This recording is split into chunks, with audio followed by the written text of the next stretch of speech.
the novel Belle and the Dragon. The author is Tony Myers, narrated by Gene Anderson. Chapter 1. Belle awoke and sat up in her bed. She was breathing heavily. It was early, still dark out. Her dreams had awakened her again. This was a common occurrence. She wiped the sweat from her forehead and looked around the room. Looking to her right, she could see rain beating against the window. Pulling the covers off, she quickly slid out of bed and walked toward the window.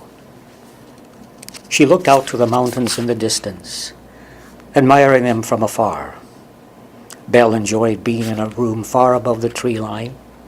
For as long as she could remember, she had lived in this tower. It was the highest spot in the castle. Being the only daughter of the king definitely came with its perks. Everyone in the villages greatly admired King Sebastian's 20-year-old beautiful daughter. And this quiet tower provided the great peace she needed in her world of fame. She tried to think of her dream. She so deeply wished she could remember it. Only bits and pieces would come to her. What was it, she thought to herself? It was a strange feeling. Intuitively, Belle knew this was the same recurring dream she was having every week. The strange thing, too, was that something was not right with the dream. She just couldn't place what it was. But she knew something was wrong. A piece of it was troubling. The desire to remember was growing every week. She would have given a lot of gold to help figure out the nature of her dream. The lightning continued to strike in the distance. She wondered if she could go back to sleep. She walked back to her bed and climbed under the covers. She looked over at the lantern on the table beside her bed. Her medicine was sitting next to the lantern. The nursemaid must have come in and left it while she was sleeping. Picking up the small cup, Belle drank it down quickly. It tasted terrible, but she had become immune to the taste a long time ago. For as long as she could remember, she had taken medicine. The nursemaid would routinely bring it in at night, and she would take it first thing when she woke up. Belle wasn't totally sure what it was for, but her father always said it was for her demeanor and anxiety. Many times she had asked her father if she would ever be cured. He would always tell her that their doctors would retest in a few years and see if it was helping. She knew it would never happen. Belle gathered her brown hair in a ponytail and tied it back. She readjusted her pillow before lying down. Shutting her eyes, she tried to relax. She could hear more than just the rain on the window pane. At first, she thought it was her imagination. But after a while, she knew that it wasn't. She heard voices coming from downstairs. What's going on, she thought to herself. It's too early for Father to be engaging in matters of business. She quickly got back out of bed and headed for the door. Turning the handle, she opened the door slowly. The voices became louder. She could hear shouting and arguing. Belle quickly walked to her bed and grabbed the lantern. Lighting the lantern, she walked back toward the opened door. She slowly crept down the spiral steps of the tower. The voices grew louder with every step. Her father's voice was clear, and many of the other voices she did not immediately recognize. Reaching the bottom, she peeked around the corner into the meeting room. She could see a large round table and her father the king on one end arguing his point. He was dressed in a dark red robe with his crown sitting on the table. His long curly brown hair could be clearly seen. His advisor, Hector the Serpent, was close to his side, gritting his teeth angrily as a few strands of dark black hair covered his face. On the other side of the table were about a dozen fully armed knights who were ready for battle. It looked as if her father, King Sebastian, was angrily arguing and pleading with them. Belle tried to listen in on what he was saying, but struggled to grasp the full context of their conversation.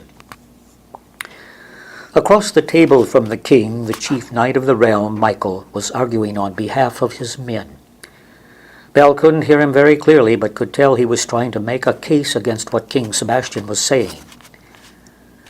Belle knew that Michael de Bolbec was the only person in the whole kingdom who could argue with the king in such a fiery tone.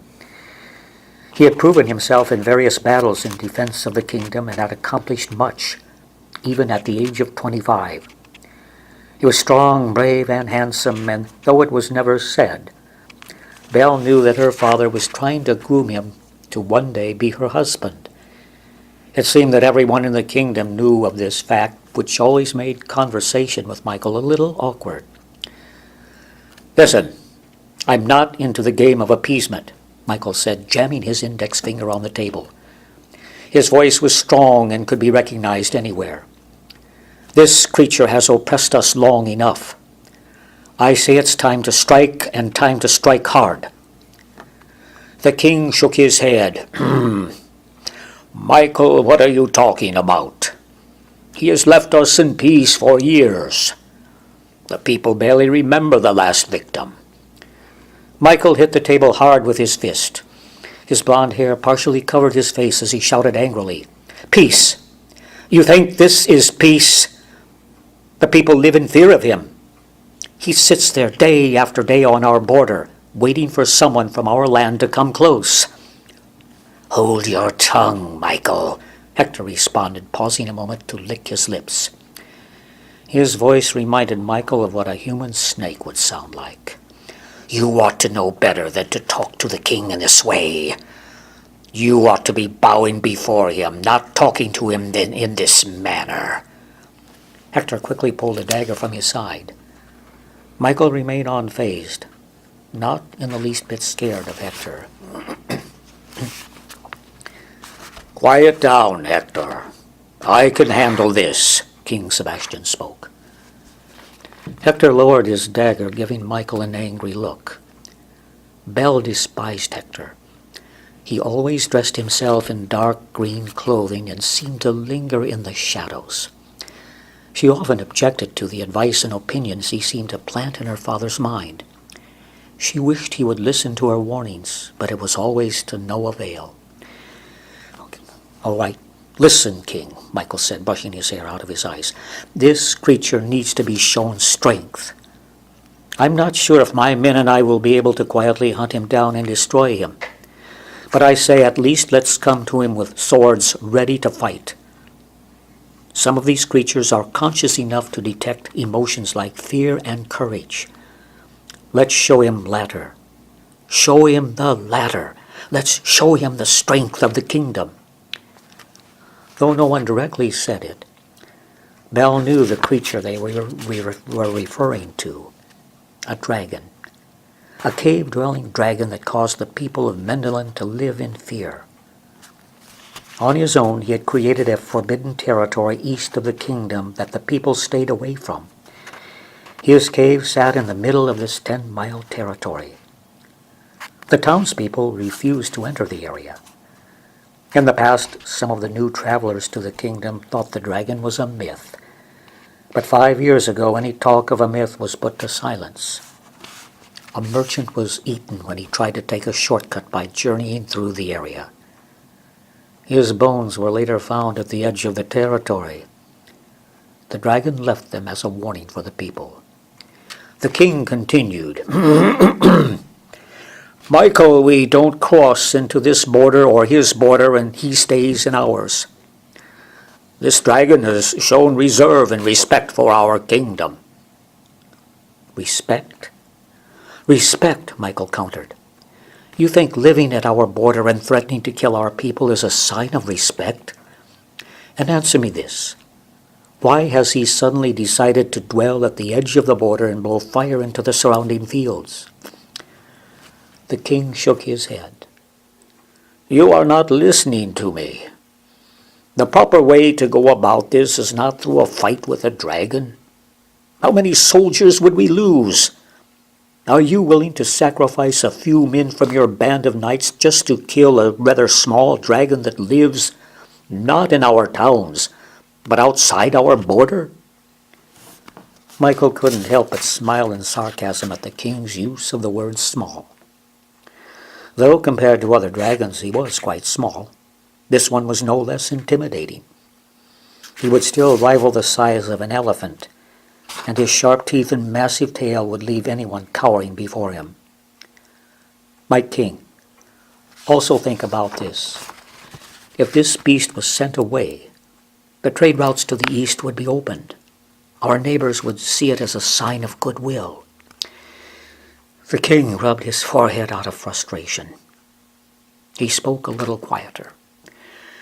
"Michael, my knight, you are not even thinking rationally now. Those to the east of us are savages. They would have nothing but war from us." His voice was rising at this point.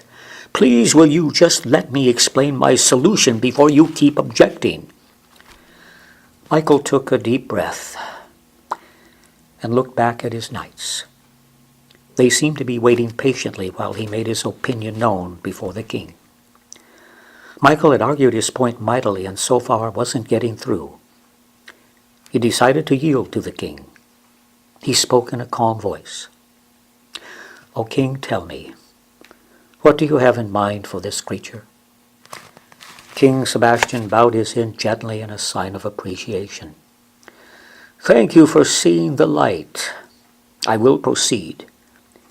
He turned to his advisor. "Hector, please bring in the statue." Hector quickly retreated to a set of large double doors behind the king. A puzzled look spread across Michael's face as Hector opened the doors.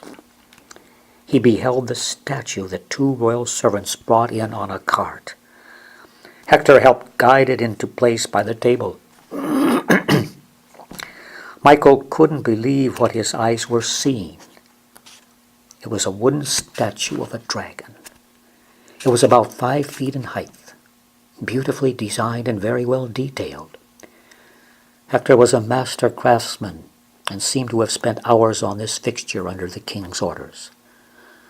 The teeth and the claws were each uniquely crafted, and even each individual scale looked to be crafted with great detail. Hector spoke up. "We plan to overlay it with gold before setting it on the border of the dragon's territory." Michael's mouth dropped open as he searched for words. On one hand, the structure was a beauty to behold. It was possibly Hector's greatest work. The detail was incredible. But on the other hand, he couldn't believe what the king was proposing. Offering some type of idol to the dragon was not the road Michael wanted to venture down. "No. No," he said, shaking his head. "This is definitely not the side of the kingdom we want to show the dragon." "Michael," the king stuck his hand out trying to calm him. "Hear me out. The dragon will see the time we spent on this and its beauty, and he will look on us with favor." "He will definitely look on us with favor," Michael shouted, "because he will think he is a god to us." "Listen, my knight. We just need to leave it at the edge of the territory and let him think what he wants." "King, you are my king, but in all due respect for you and the kingdom, I will not bring this piece of wickedness before him. This idea is most shameful and definitely below your dignity." Hector could not contain his rage any longer. Before anyone could react, he quickly pulled his dagger again and lunged around the table over toward Michael. "How dare you speak to the king in this manner?" he shouted as he passed over the table. Taking a step back, Michael quickly picked up his shield to intercept the approaching dagger. The dagger hit hard against the shield. The blade snapped in half upon impact. Hector landed on his feet and tried to gather himself quickly. Turning around, he wasn't able to react in time to see Michael's shield being driven into his face. Everyone could hear the crack of Hector's nose breaking. Hector fell to the floor. Blood was already starting to flow from his nostrils. Michael walked calmly over to where Hector was lying on the ground face up. An expression of terror was clearly visible. Michael slowly unsheathed his sword and held the tip toward Hector's throat. "What were you saying, Snake?" he spoke quietly. Everyone watched in amazement at Michael's poise. Hector hissed as he spoke. "You're not man enough to drive me through anyway. Go ahead and do it if you choose. I bet you men stop this nonsense," King Sebastian said, rolling his eyes. "Hector, get off the floor and get back over here before you hurt yourself." Pushing Michael's sword aside, Hector quickly got up and ran toward the king's side. The blood from his nose stained his mouth and chin. Michael sheathed his sword as his enemy retreated. The king continued. "Well, like it or not, we are delivering this statue to the edge of the woods. You could either support me as your king, or you could crash." The king turned to see the statue lying flat on the ground, knocked off the cart. A few of the wooden claws and teeth had broken off during the fall. There were other large cracks in the body of the structure. A mixture of anger and confusion could be seen on the king's face because beside the fallen statue, he was looking into the face of his only daughter, Belle. With all the commotion with Michael and Hector, they had failed to see Belle pick up a javelin mounted on the wall and approach the statue. Swinging the javelin as hard as she could, she'd knocked the statue off the cart and onto the floor. She now stood beside the broken structure, still in her nightgown, but looking more like a warrior with a javelin in her hand. "Belle, what do you think you're doing?" Her father spoke a little more confused than angry. Belle was a little scared as she spoke. "Father, I want to know what is happening, and please," she paused for just a moment, "I want to know how I can help."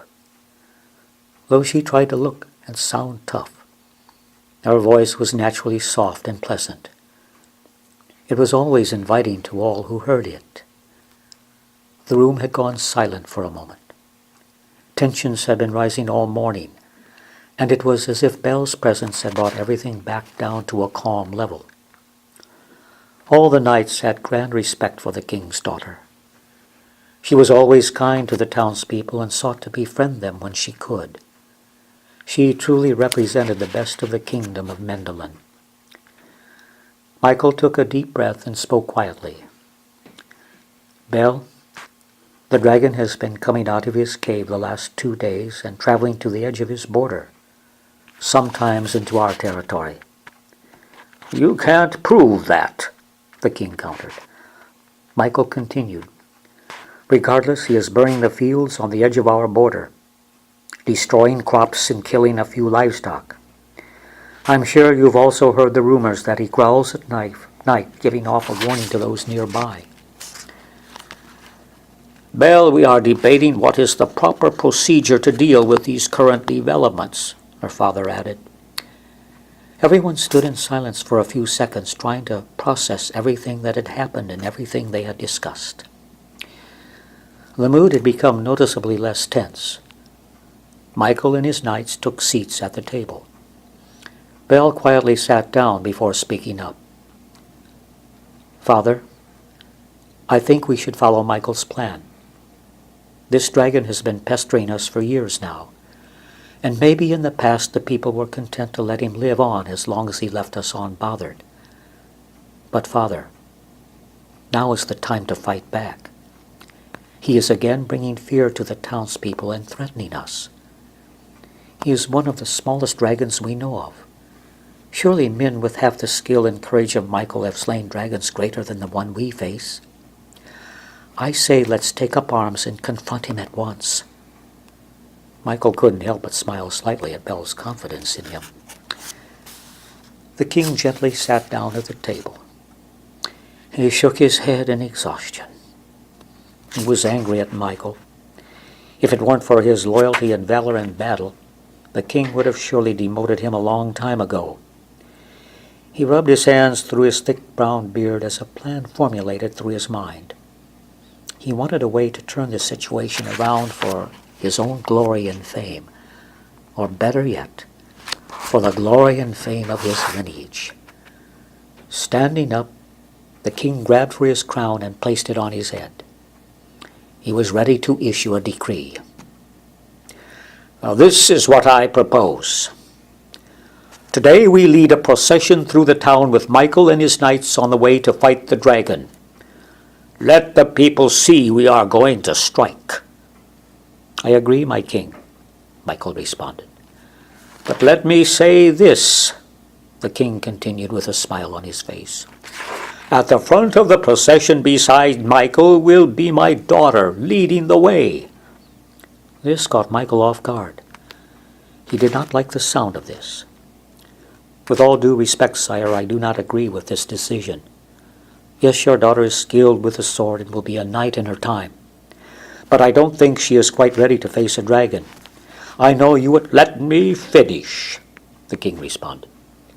Belle will accompany you on this journey in full battle attire, but she will only go with you so far. Let the people see you ride through the town and into the territory. But right before you are to do battle with the dragon in his lair, find a safe haven for Belle. Let her see the battle and claim the victory for it in the end. It will unite the people under my throne and confirm my lineage against rebellion for a generation. Michael thought about this proposal from the king. He didn't like the idea of bringing Belle along, but he liked it a lot more than any plan of appeasement the king had offered. Standing up from the table, he cracked his knuckles as he looked sharply at the king. We will prepare at once and leave as soon as the townsfolk begin to enter the markets. The king nodded in approval. Belle stood shocked. She couldn't believe she was about to go on a dragon hunt.